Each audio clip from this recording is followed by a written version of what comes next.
Ladies and gentlemen, what if I told you that the greatest enemy you will ever face is not out there in the world?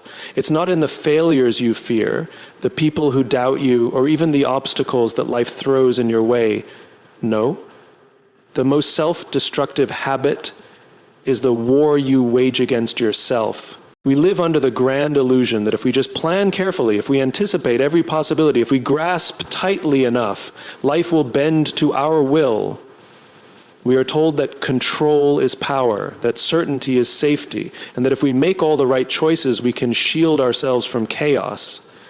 But have you ever noticed how life rarely unfolds according to plan? How no matter how much we prepare, unexpected events still arise? The truth is, the more we cling to control, the more it slips through our fingers. And in that struggle, we create suffering that was never necessary. Look at how we structure our lives. We plan for the future obsessively, what career to pursue, when to marry, where to live, how to retire. We attempt to mold the unpredictable into neat little boxes, convinced that if we can just organize everything perfectly, we will be happy. Yet despite all our planning, anxiety still creeps in. Why? Because deep down, we know that nothing is truly guaranteed. The job we thought was secure can disappear overnight. The relationship we believed would last forever can fall apart. Even our own bodies, no matter how well we take care of them, are subject to forces beyond our control. And so, in our quest to create certainty, we instead create stress. This obsession with control doesn't just steal our peace, it paralyzes us. Think about the moments in your life when you hesitated, not because you didn't know what you wanted, but because you feared making the wrong choice. You analyze, overanalyze, and analyze again, convinced that if you just think a little harder, you will find the perfect answer. But perfection never comes, and in your hesitation, opportunities pass you by. Life does not wait for you to make up your mind. While you are caught in endless deliberation, the world moves on. And the irony, even when we finally do make a decision, we still feel uncertain, still wonder if we should have chosen differently. The control we seek is never fully ours. But what if the problem isn't uncertainty? What if the real problem is our resistance to it? Consider the river. It does not resist its path. It flows where the landscape guides it. It does not try to control the rocks in its way, it simply moves around them. Yet we, unlike the river, fight against the currents of life. We believe that by resisting uncertainty, by trying to impose our own rigid structure onto a fluid reality, we will find peace. Peace is not found in control, it is found in surrender. Surrender does not mean giving up or being passive. It does not mean that we stop making choices or abandon responsibility. It means understanding that while we can influence life, we do not own it. We can plant seeds, but we cannot force them to grow. We can steer our ship, but we cannot control the waves. True freedom comes when we let go of the need for absolute certainty and learn to trust the unfolding of life. Look at the moments when you have truly felt alive. Were they the ones you meticulously planned, or were they the ones that took you by surprise? The spontaneous trip, the unexpected friendship, the chance encounter that changed everything. Life's most beautiful moments arise not from control, but from openness. When we loosen our grip, we allow space for the unexpected, for the magic of the unknown. If we accept that uncertainty is not the enemy but the very nature of existence, we free ourselves from unnecessary suffering. We begin to move with life rather than against it. And in that movement, we find something deeper than control. We find peace.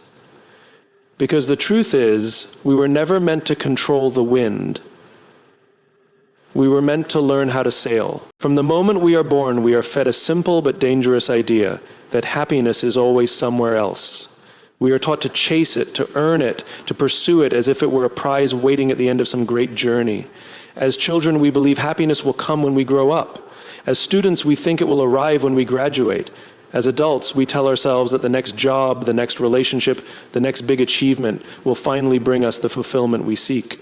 And so we run tirelessly, endlessly, convinced that just over the next hill, on the other side of the next challenge, we will finally feel whole.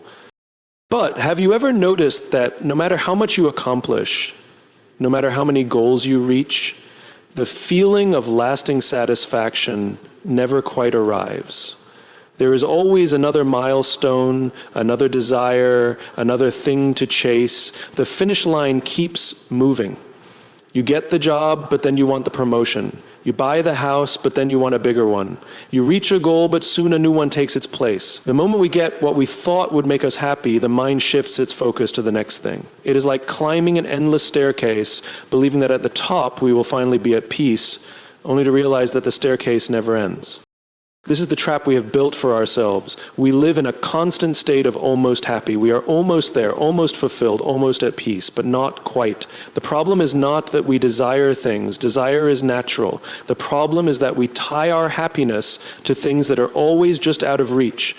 And so rather than living, we spend our days preparing to live. We tell ourselves, one day, when I have enough money, when I find the right person, when I achieve this or that, then I will finally be happy. But life does not begin one day. Life is happening right now. And every moment spent chasing a future that never arrives is a moment lost forever. This is not to say ambition is wrong. Growth is part of life, setting goals, striving for more, challenging ourselves. These are not the problem. The problem is when we believe that reaching a goal is the key to happiness. It never is. Because the mind that is never satisfied now will not be satisfied later. If you cannot find contentment in this moment, you will not find it in the next. No amount of external success can fill the emptiness created by an insatiable mind.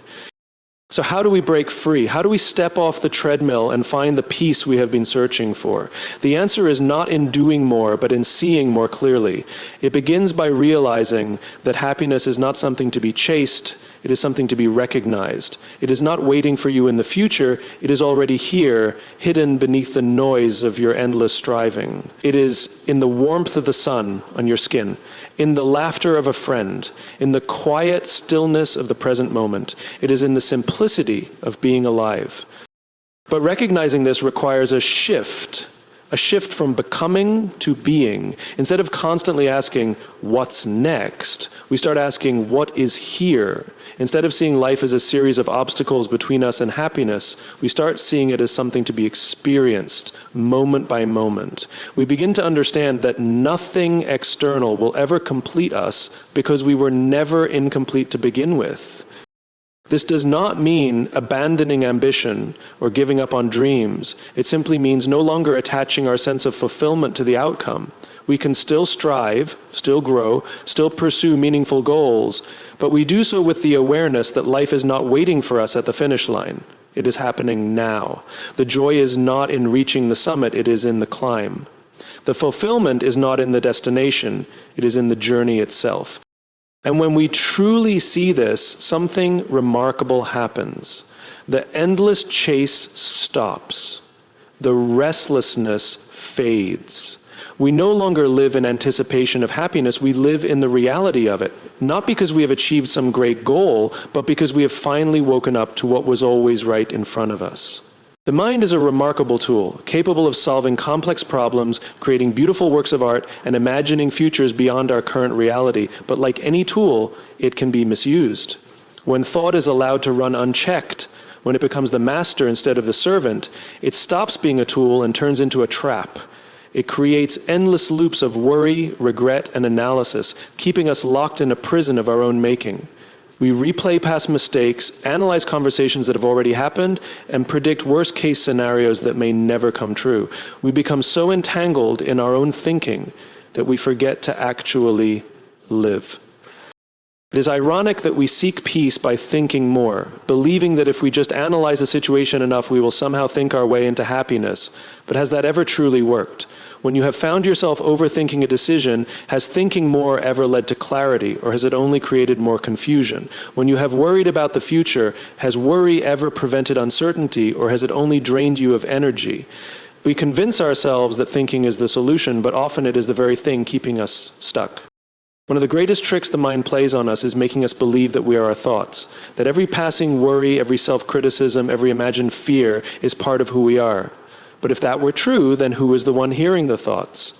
Who is the one observing them? The truth is, you are not your thoughts, you are the awareness behind them.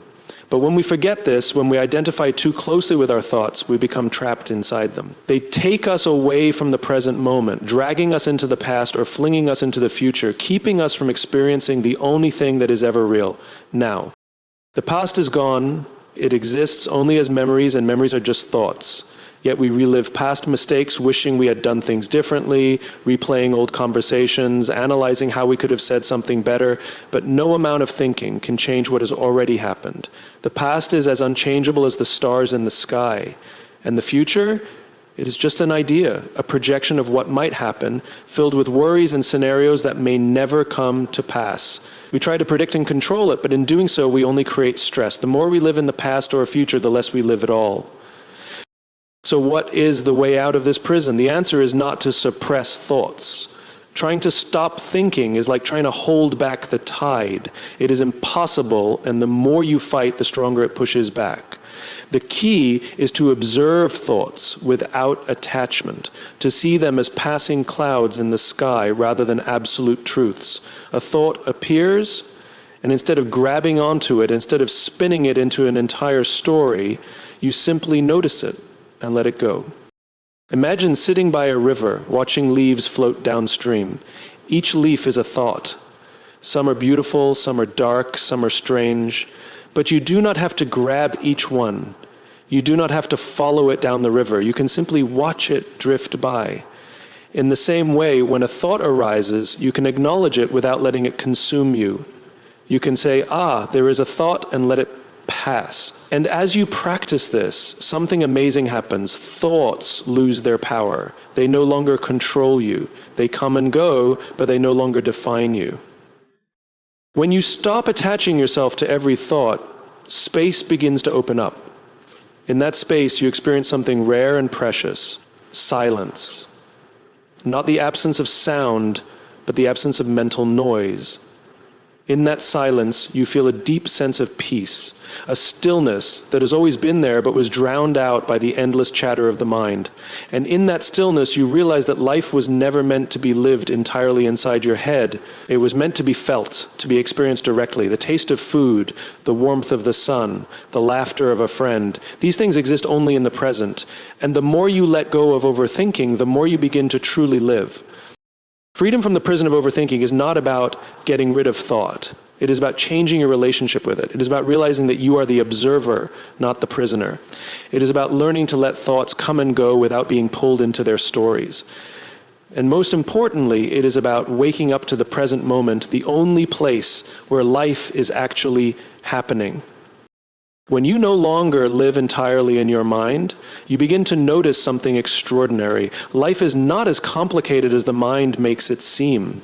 It is simple, effortless, and beautiful. The weight of the past, the anxiety of the future, none of it truly matters in the here and now. And when you embrace that, when you step out of the prison of overthinking, you step into something far greater: freedom. The prison of overthinking was never locked, only imagined. Peace isn't found in the past we can't change or the future we can't control. It's here in the present. When we stop clinging to every thought, or we don't lose anything, we gain everything.